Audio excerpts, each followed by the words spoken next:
religion has gotten so out of control. It's no longer about God anymore. It's no longer about Jesus and what he did.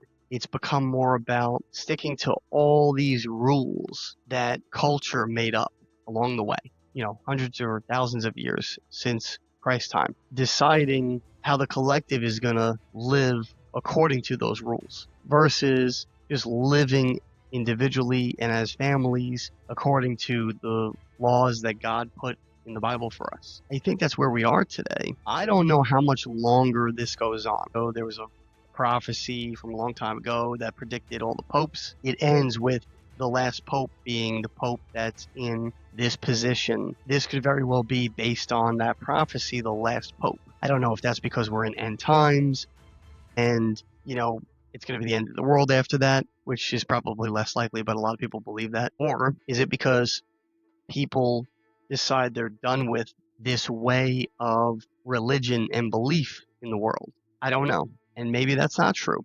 Maybe we end up having 50 more popes after this pope, and the whole prophecy thing was nonsense made up or misinterpreted or whatever. There's something interesting to that. But I see, I guess, as not a prophecy, more of a prediction.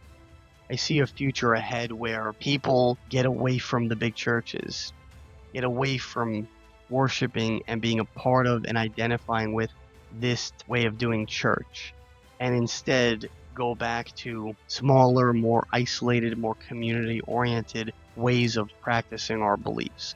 We'll see how that goes. It's going to take a very long time probably for something this big, for people to gravitate away from it. Might take a long time for that because people are so embedded in it now. But we'll see what the future brings.